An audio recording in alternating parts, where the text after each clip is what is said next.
Bitcoin dropped 75, Ethereum dropped 85, Hex dropped 95. Which one do you think is going to get up the hardest?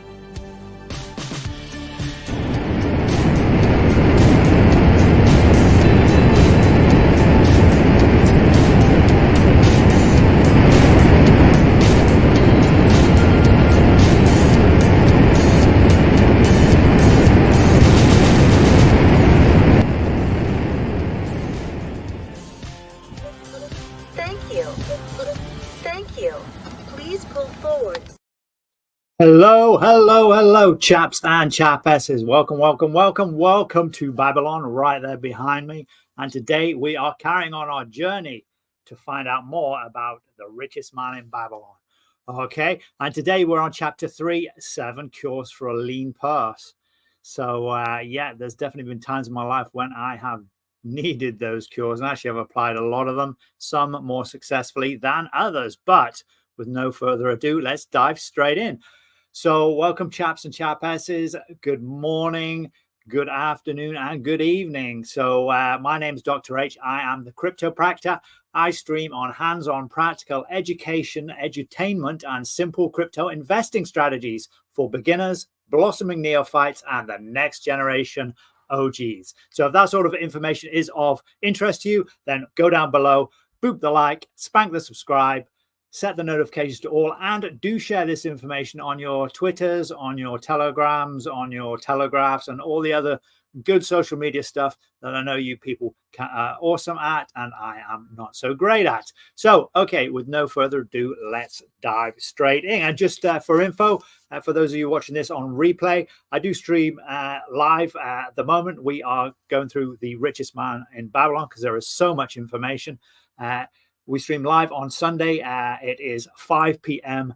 UK time. That is 12 noon Eastern, 9 a.m. Pacific.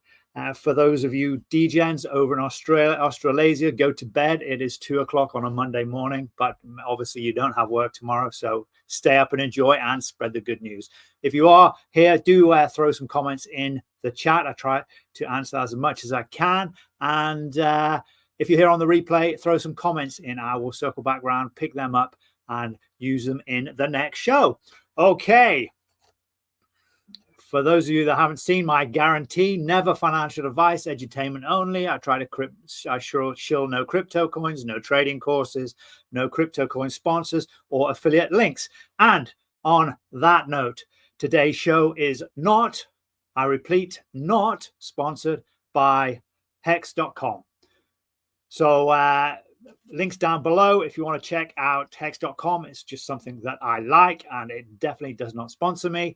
I do all this for, well, for the love of my crypto family, my YouTube family, but also to leave some type of legacy, which is something that money cannot pay for. Okay, so all education provided with as much integrity as I can, minimal external bias, and for transparency, I study and hold mostly Hex, PLS, and PLSX. Okay, and with no further ado, let's get on with today's show.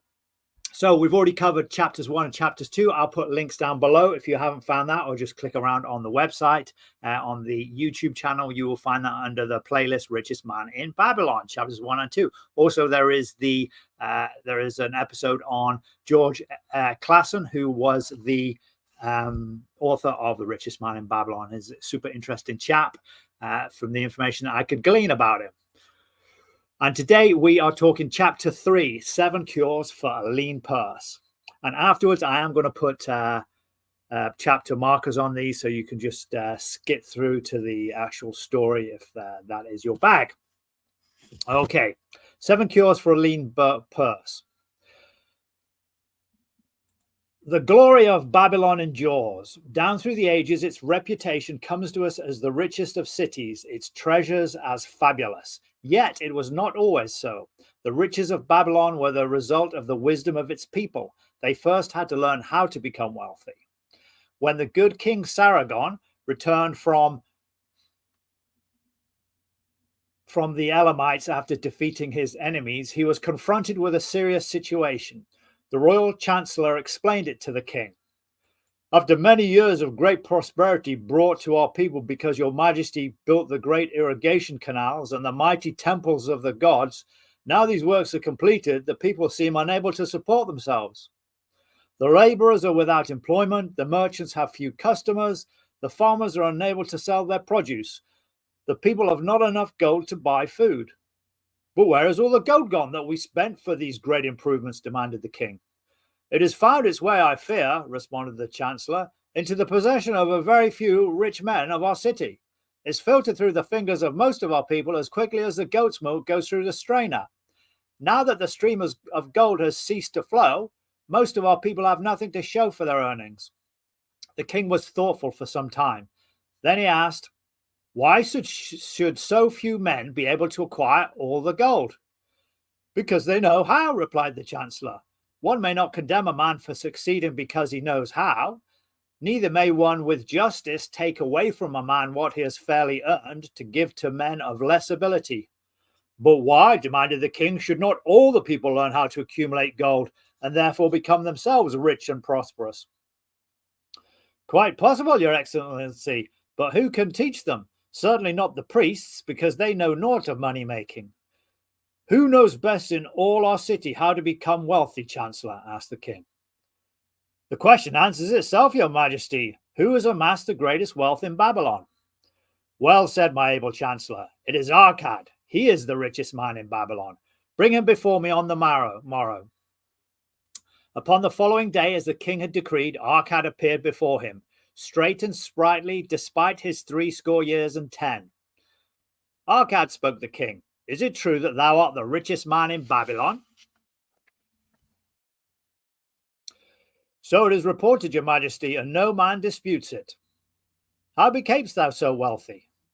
By taking advantage of opportunities available to all citizens of our good city. Thou hadst nothing to start with, only a great desire for wealth. Besides this, nothing. Arcad, continued the king, our city is in a very unhappy state because a few men know how to acquire wealth and therefore monopolize it, while the mass of our citizens lack the knowledge of how to keep any part of the gold they receive.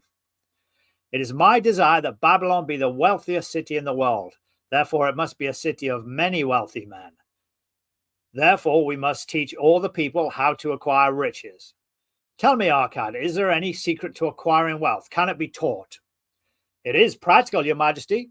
That which one man knows can be taught to others. The king's eyes glowed. Arcad, thou speakest the words I wish to hear.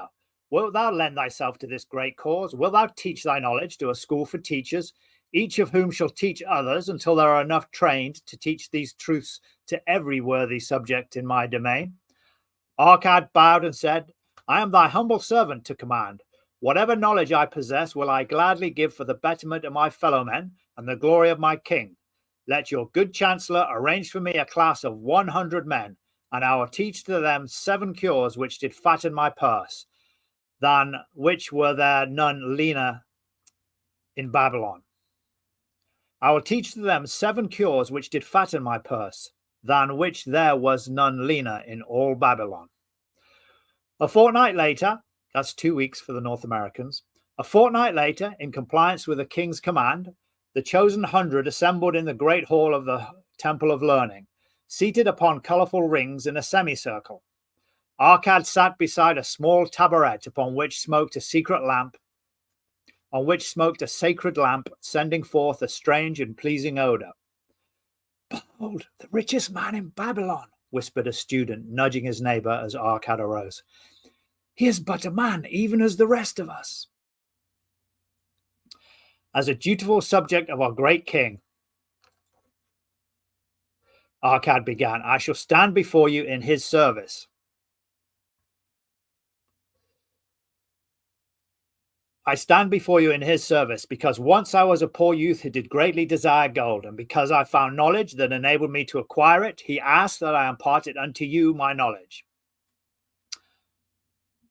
Right, guys, I'm just going to take a quick break there. I just want to say hi to the chat. Welcome, everyone. Welcome, Matt. Welcome, Tommy.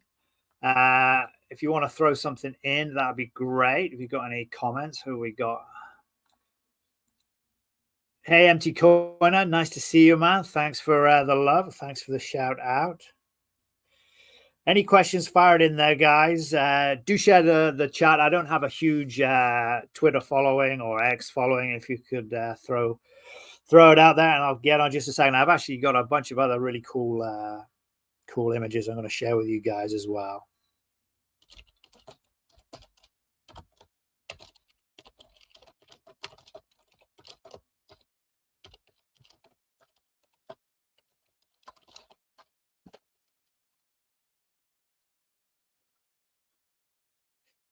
Boo-boo. Yeah, caps lock all over the place. Right then, guys.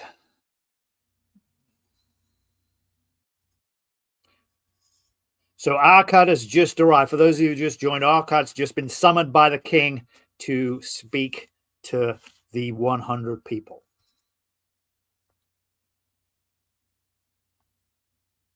As a dutiful subject of our great king, Arkad began, I stand before you in his service. Because once I was a poor youth who did greatly desire gold, and because I found knowledge that enabled me to acquire it, he asked that I impart unto you my knowledge. I started my fortune in the humblest way. I had no advantage and enjoyed as fully by you and every citizen in Babylon. The first storehouse of my treasure was a well-worn purse. I loathed its useless emptiness. I desired that it be round and full, clinking with the sound of gold. Therefore I sought every remedy for a lean purse. I found 7. To you who are assembled before me shall I explain the 7 cures for a lean purse, which I do recommend to all men who desire much gold. Each day for 7 days will I explain to you one of the 7 remedies. Listen attentively to the knowledge that I will impart. Debate it with me, discuss it amongst yourselves, learn these lessons thoroughly, that ye may also plant in your own purse the seed of wealth. First must each of you start wisely to build a fortune of his own. Then wilt thou be competent, and only then to teach these truths to others. I shall teach to you in simple ways how to fatten your purses. This is the first step leading to the temple of wealth, and no man may climb who cannot plant his feet firmly upon the first step. We shall now consider the first cure. The first cure, start thy purse to fattening. Arkad addressed a thoughtful man in the second row. My good friend, on what craft workest thou? I, replied the man, am a scribe, and carve records upon the clay tablets. Even at such labour did I myself earn my first coppers. Therefore thou hast the same opportunity to build a fortune. He spoke to a florid-faced man further back. Pray tell also, what dost thou do to earn thy bread? I, responded this man, am a meat butcher. I do buy the goats the farmers raise and kill them, and sell the meat to the housewives and the hides to the sandal makers. Because thou dost also labour and earn, thou hast every advantage to succeed that I did possess.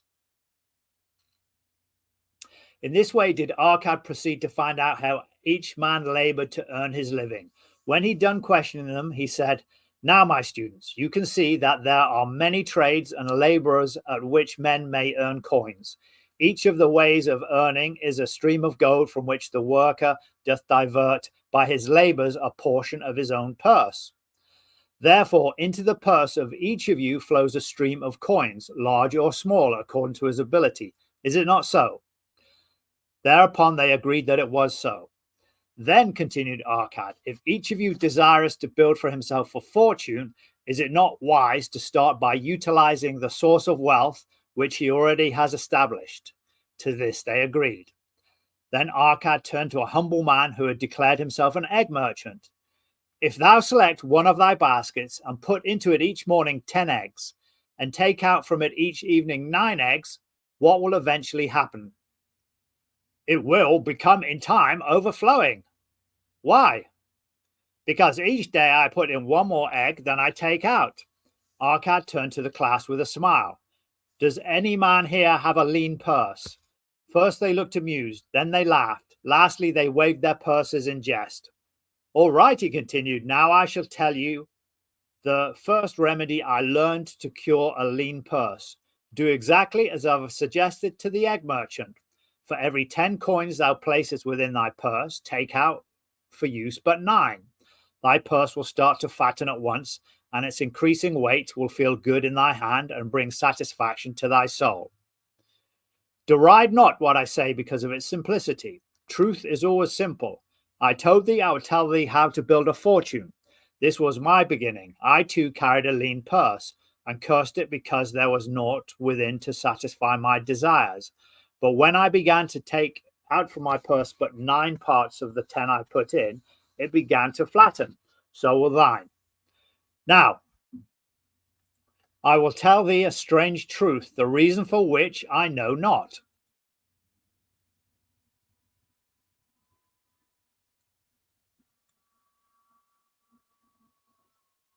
Hey, Centurion 54X, nice to see you, bud. But now let's get back to the arcade.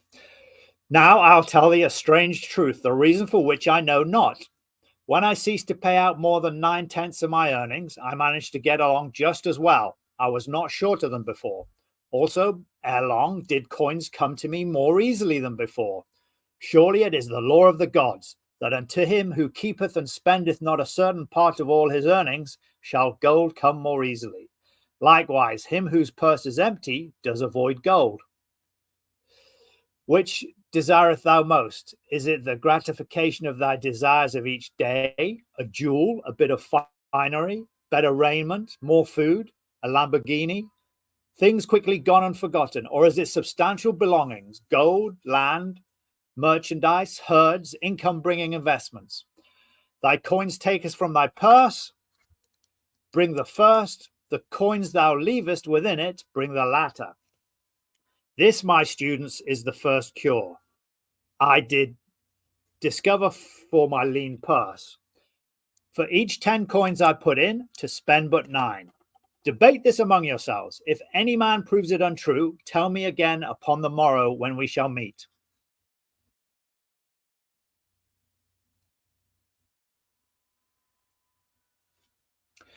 The second cure, control thy expenditure. Some of your members, my students, have asked me this. How can a man keep 1/10 of all he earns in his purse when all the coins he earns are not enough for his necessary expenses? So did Arcad address his students upon the second day. Yesterday, how many of thee carried lean purses? All of us, answered the class. Yet thou did not all earn the same. Some earn much more than others. Some have much larger families to support, yet all purses were equally lean. Now, I will tell thee an unusual truth about men and sons of men. It is this, that what each of us calls our necessary expenses will always grow to equal our income, unless we protest to the contrary. Confuse not the necessary expenses with thy desires. Each of you, together with your good families, have more desires than your earnings can gratify. Therefore, all thy earnings spent to gratify these desires insofar as they will go. Still thou retainest many ungratified desires. All men are burdened with more desires than they can gratify. Because of my wealth, thinkest thou I may gratify every desire? 'Tis a false idea. There are limits to my time. There are limits to my strength. There are limits to the distance I may travel.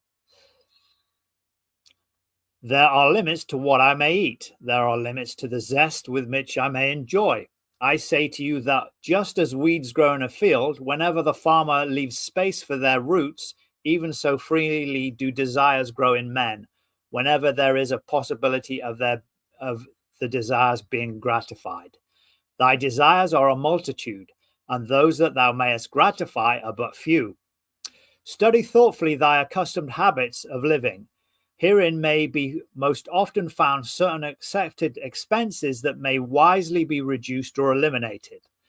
Let thy motto be 100% of appreciated value demanded for every coin spent. Therefore, engrave upon the clay tablet each thing for which thou desireth to spend. Select those that are necessary and others that are possible through the expenditure of 9/10 of thy income. Cross out the rest and consider them but a part of that great multitude of desires that must go unsatisfied, and regret them not. Budget then thy necessary expenses. Touch not the 1/10 that is fattening thy purse. Let this be thy great desire that is being fulfilled. Keep working with thy budget. keep adjusting it to help thee. Make it thy first assistant in defending thy fattening purse. Hereupon one of the students, wearing a robe of red and gold, arose and said, I am a free man. I believe that it is my right to enjoy the good things of life. Therefore do I rebel against the slavery of a budget which determines just how much I may spend and for what. I feel it would take much pleasure from my life and make me little more than a pack-ass to carry a burden.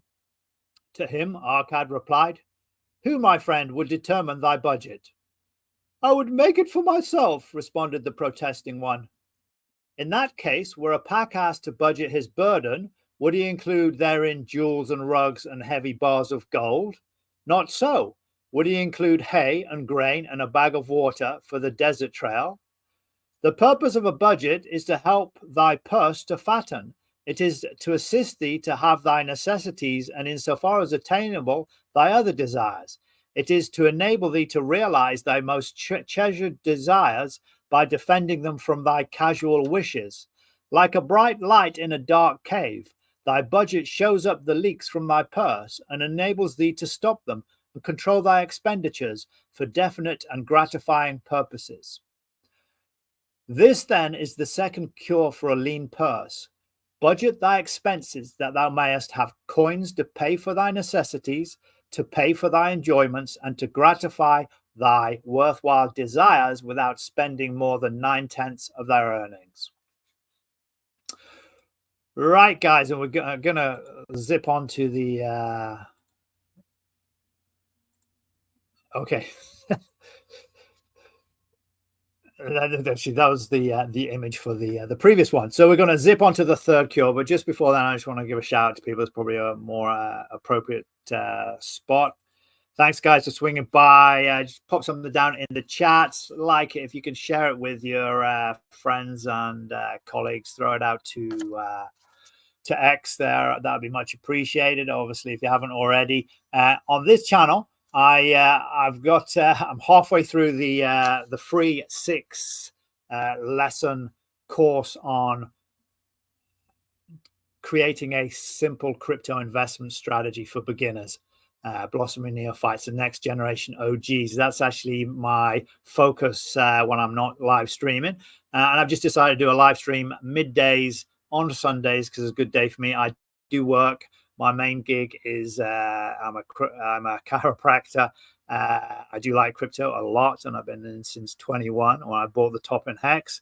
But I've been DCAing like crazy, and I'm really super happy with Hex, Pulse and Pulse X, and I got some other things, but that's my main bag. Right, so yeah, just give a shout out, spread the news. That would be awesome. And also, if you know nothing about crypto and you're just visiting for the Richest Man in Babylon, welcome. I do have a free, or I will have a free 6-part series. There's actually 2 parts so far, and actually there's a link to a beginners crypto course as well, run by Crypto Coffee. Nice course. I've done it a couple of times. So if you're looking to get educated, there'll be that. And then in the future, in the very near future, I'm starting Monte Carlo or Bust.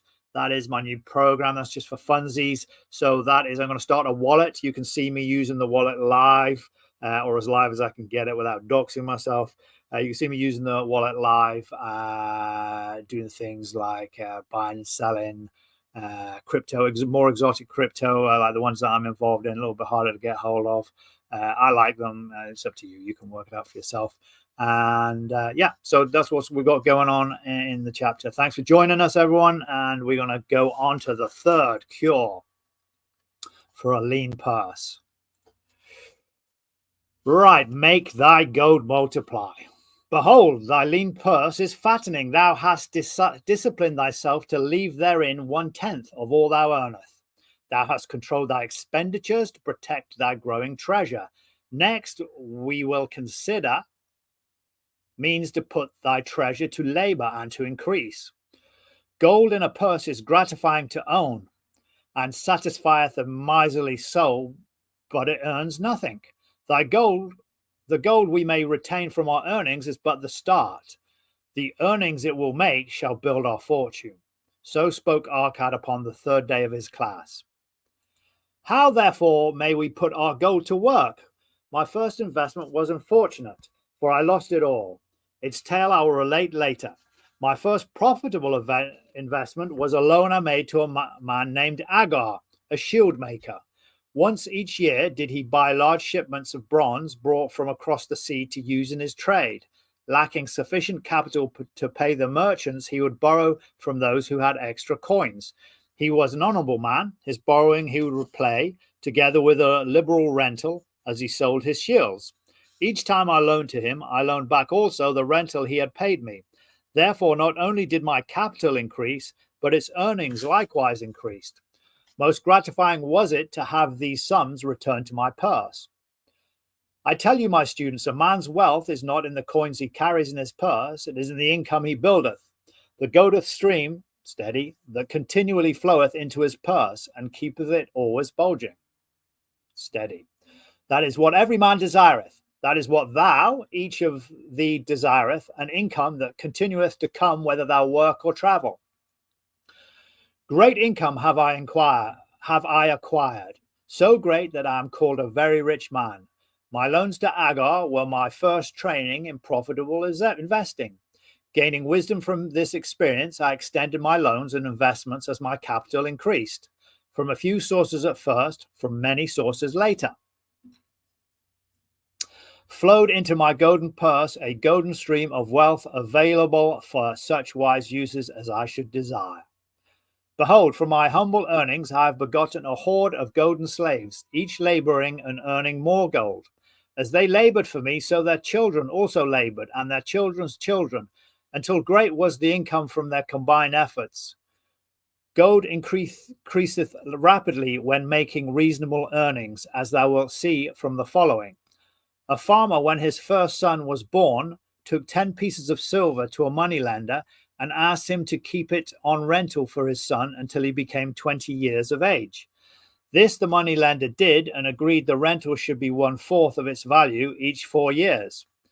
The farmer asked, because this sum he had set aside as belonging to his son, that the rental be added to the principal. When the boy had reached the age of 20 years, the farmer again went to the moneylender to inquire about the silver.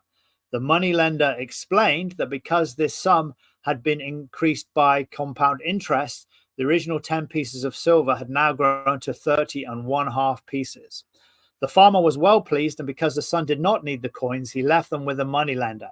When the son became 50 years of age, the father, meantime having passed to the other world, the moneylender paid the son in settlement 167 pieces of silver. Thus, in the 50 years, had the investment multiplied itself, a rental almost 17 times. I know, guys, 17x, 50 years. For us, doesn't sound a lot, but in 1930, it was a ton.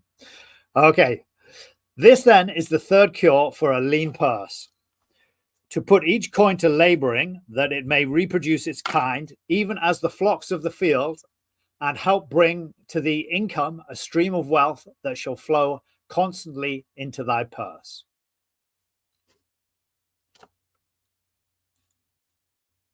The fourth cure, guard thy treasure from loss. Misfortune loves a shining mark. Gold in a man's purse must be guarded with firmness, else it be lost.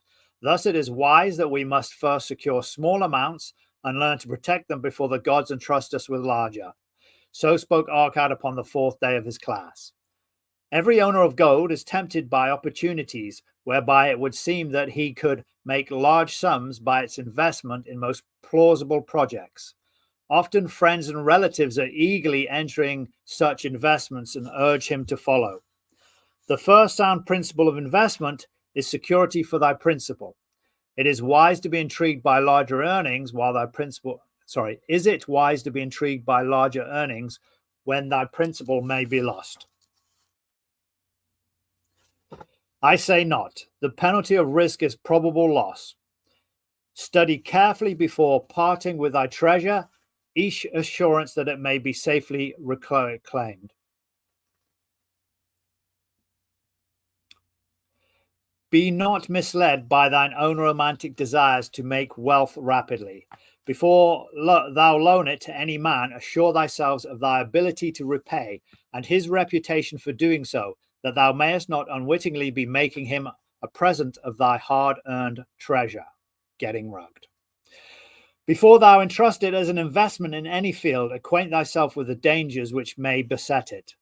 My own first investment was a tragedy to me at the time. The guarded savings of a year I did entrust to a bricklayer named Asmer, who was traveling over the far seas, and in Tyre agreed to buy for me the rare jewels of the Phoenicians. These we would sell upon his return and divide the profits. The Phoenicians were scoundrels and sold him bits of glass. My treasure was lost. Today, my training would show me at once the folly of entrusting a bricklayer to buying jewels. Therefore do I advise thee from the wisdom of my experiences. Be not too confident of thine own wisdom in entrusting thy treasure to the possible pitfalls of investments. Better by far to consult the wisdom of those experienced in handling money for profit. Such advice is freely given for the asking, and may readily possess a value equal in gold to the sum thou considered investing. In truth, such is its actual value if it save thee from loss. This then is the fourth cure for a lean purse, and of great importance if it prevent thy purse from being emptied once it has become filled. Guard thy treasure from loss by investing only where thy principal is safe, where it may be reclaimed if desirable, and where thou wilt not fail to collect a fair rental. Consult with wise men, secure the advice of those experienced in profitable handling of gold. Let thy wisdom protect thy treasure from unsafe investments. So there we go, my crypto brothers and sisters, as well as the YouTube family. So yes, interesting for where we are at the moment, but hopefully in a year's time we will be on a different sentiment. Okay, all right, okay, there we go. The fifth cure: make of thy dwelling a profitable investment. If a man settleth aside 9 parts of his earnings upon which to live and enjoy, and if any part of this 9 parts he can turn into a profitable investment without detriment to his well-being, then so much faster will his treasure grow. So spake Arcad to the class at their 5th lesson. All too many of our men in Babylon do raise their families in unseemly quarters. They do pay to exacting landlords liberal rentals for rooms where their wives had not a spot to raise the blooms that gladden a woman's heart, and their children have no place to play except in the unclean alleys. No man's family can fully enjoy life unless they do have a plot of ground wherein children can play in the clean earth, and where the wife may raise not only blooms but good rich herbs to feed her family. To a man's heart it brings gladness to eat the figs from his own trees and the grapes of his own vines, to own his own domicile and to have it a place he is proud to care for, putteth confidence in his heart and great effort behind all his endeavors. Therefore do I recommend that every man own the roof that sheltereth him and his. Nor is it beyond the ability of any well-intentioned man to own his own home. Hath not our great king so widely extended the walls of Babylon that within them much land is now unused and may be purchased at sums most reasonable? Also, I say to you, my students, that the money lenders gladly consider the desires of men who seek homes and land for their families. Readily thou must borrow to pay the bricklayer and the builder for such commendable purposes, if thou canst show a reasonable portion of the necessary sum which thou thyself hast provided for the purpose. Then when the house be built, thou canst pay the moneylender with the same regularity as thou didst pay the landlord, because each payment will reduce thy indebtedness to the moneylender. A few years will satisfy his loan. A few. Okay. Then when the house be built, thou canst pay the moneylender with that will satisfy his loan. Then will thy heart be glad, because thou wilt own in thy own right a valuable property, and thy only cost will be the king's taxes. Also wilt thy good wife go more often to the river to wash thy robes, that each time returning she may bring a goatskin of water to pour upon the growing things. Thus come many blessings to the man who owneth his own house, and greatly will it reduce his cost of living, making available more of his earnings for pleasures and the gratification of his desires. This, then, is the 5th cure for a lean purse. Own thy own home. Okay, guys, we are almost there. Yeah, put some comments in the chat if you have any suggestions. Super appreciate it. I am available on X or Twitter at CryptoPractor. Just bang me a message. I haven't switched them off yet, like the guys that are super busy. And then obviously YouTube at the Cryptopractor.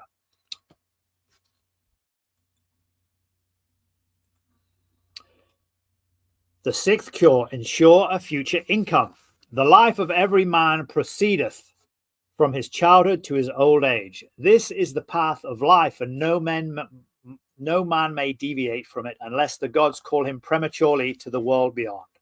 Therefore do I say that it behooves a man to make preparation for a suitable income in the days to come, when he is no longer young, and to make preparation for his family should he be no longer with them to comfort and support them.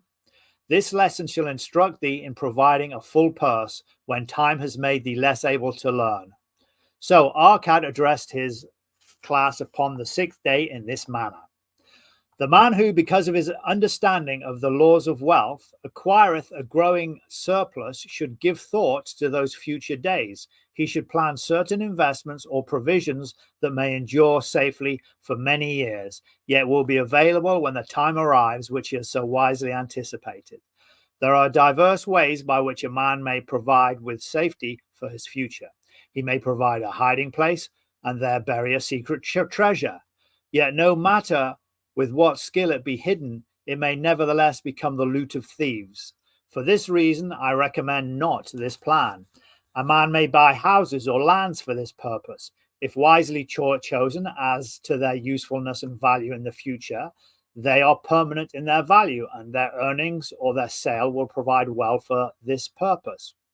A man may loan a small sum to the moneylender and increase it at regular periods. The rental which the moneylender adds to this will largely add to its increase. I do know a sandal maker named Ansan. All right. Yeah, seriously. Ansan, A-N-S-A-N. Sandal maker named Ansan, who explained to me not long ago that each week for 8 years he had deposited with his moneylender 2 pieces of silver. The moneylender had but recently given him an accounting over which he greatly rejoiced. The total of his small deposits, with their rental at their customary rate of 1/4 their value for each 4 years, had now become 1,040 pieces of silver. I did gladly encourage him further by demonstrating to him with my knowledge of the numbers that in 12 years more, if he would keep his regular deposits of but 2 pieces of silver each week, the moneylender would then owe him 4,000 pieces of silver, a worthy competence for the rest of his life. Surely when such a small payment made with regularity doth produce such profitable results, no man can afford not to insure a treasure for his old age and the protection of his family, no matter how prosperous his business and his investments may be. I would that I might say more about this. In my mind rests a belief that someday wise-thinking men will devise a plan to insure against death.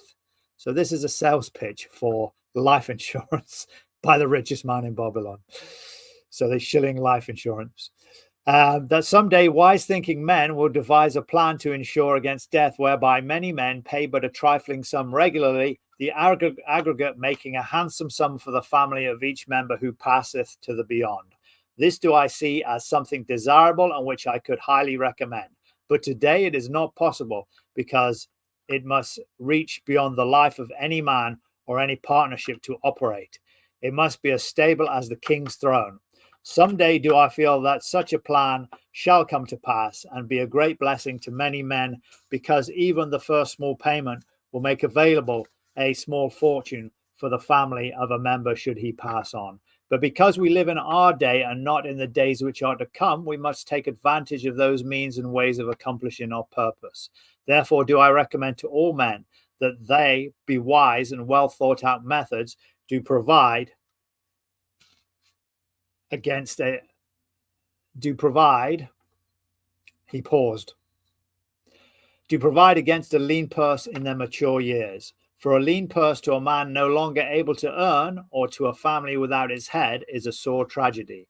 This then is the sixth cure for a lean purse. Provide in advance for the needs of thy growing age and the protection of thy family.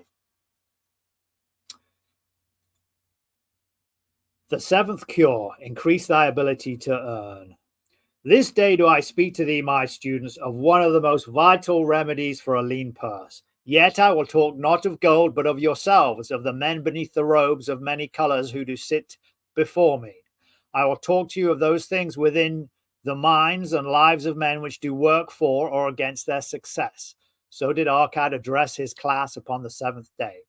Not long ago came to me a young man seeking to borrow. When I questioned him the cause of his necessity, he complained that his earnings were insufficient to pay his expenses. Therefore, I explained to him, this being the case, he was a poor customer for the moneylender, as he possessed no surplus earning capacity to repay the loan. What you need, young man, I told him, is to earn more coins. What dost thou do to increase thy capacity to earn? All that I can, he replied. 6 times within the 2 moons have I approached my master to request my pay be increased, but without success. No man can go oftener than that. We may smile at his simplicity, but he did possess one of the vital requirements to increase his earnings. Within him was a strong desire to earn more, a proper and commendable desire. Preceding accomplishment must be desire. Thy desire must be strong and definite. General desires are but weak longings. For a man to wish to be rich is of little purpose. For a man to desire 5 pieces of gold is a tangible desire which he can press to fulfillment. After he has backed his desire for 5 pieces of gold with strength of purpose to secure it, next he can find similar ways to obtain 10 pieces, and then 20 pieces, and later 1,000 pieces. And behold, he has become wealthy. In learning to secure his one definite small desire, he hath trained himself to secure a larger one. This is the process by which wealth is accumulated, first in small sums, then in larger ones as a man learns and becomes more capable. Desires must be simple and definite. They defeat their own purpose should they be too many, too confusing, or beyond a man's training to accomplish. As a man perfecteth himself in his calling, even so doth his ability to earn increase. In those days, when I was a humble scribe carving upon the clay for a few coppers each day, I observed that other workers did more than I and were paid more. Therefore did I determine that I would be exceeded by none. Nor did it take long for me to discover the reason for their greater successes. More interest in my work, more concentration upon my task, more persistence in my effort, and behold, few men could carve more tablets in a day than I. With reasonable promptness, my increased skill was rewarded, nor was it necessary for me to go 6 times to my master to request recognition. The more of wisdom we know, the more we may earn. That man who seeks to learn more of his craft shall be richly rewarded. If he is an artisan, he may seek to learn the methods and the tools of the most skillful in the same line. If he laboreth on the law or healing, he may consult and exchange knowledge with others of his calling. If he be a merchant, he may continually seek better goods that can be purchased at lower prices. Always do the affairs of men change and improve because keen-minded men, he paused, because keen-minded men seek greater skill that they may better serve those upon whose patronage they depend. Therefore, I urge all men to be in the front rank of progress and not to stand still lest they be left behind. Many things come to a man's life rich with gainful experiences. Such things as the following a man must do if he respects himself. He must pay his debts with all promptness, not purchasing that for which he is unable to pay. He must take care of his family that they may think and speak well of him. He must make a will of record that in case the gods call him, proper and honorable division of his property can be accomplished. He must have compassion upon those who are injured and smitten by misfortune and aid them within reasonable limits. He must do deeds of thoughtfulness to those dear to him. Thus, the 7th and last remedy for a lean purse is to cultivate thy own powers, to study and become wiser, to become more skillful, to act as to respect thyself. Thereby shalt thou acquire confidence on thyself to achieve thy carefully considered desires. These then are the 7 cures for a lean purse, which, out of the experience of a long and successful life, I do urge for all men who desire wealth. There is more gold in Babylon, my students, than thou dreamest of. There is an abundance for all. Go thou forth and practice these truths, that thou mayest prosper and grow wealthy, as is thy right. Go thou forth and teach these truths, that every honorable subject of his majesty may also share liberally in the ample wealth of our beloved city. Right then, guys, I trust that you have enjoyed that. Oh, let's see, where are we? There we go. I trust that you've enjoyed that. My name is Dr. H. I am the Cryptopractor. We are going to be back here next week. It's going to be slightly different next week. I have 2 special guests lined up, or potentially lined up. I've definitely got one who's confirmed. We're going to have another, and we're going to break down the first 3 chapters, how it applies to us personally and in terms of crypto. Obviously, I know there's a lot of people are crypto-centric, so we're going to be talking about that aspect of it, how it all kind of comes across. I'm hoping to get a couple of good guests, so keep an eye on the channel. I'm going to post the stream beforehand. I'll probably post it in the next couple of days, but it's going to be on. That'll be the, so you can sign up to it and get notification when I launch it. But that's going to be next Sunday at 12 noon Eastern time, 9 a.m. Pacific. For my colleagues and friends in good old England, and that'll be at 5 p.m. just before Sunday tea. And for those DJs in Australia, if you're wandering around at 2 o'clock on Monday morning, I will see you here. All right, guys, have a great week. Have a great time. May your bags bulge and the cures for your lean purses be ever in the forefront of your minds. Dr. H, out.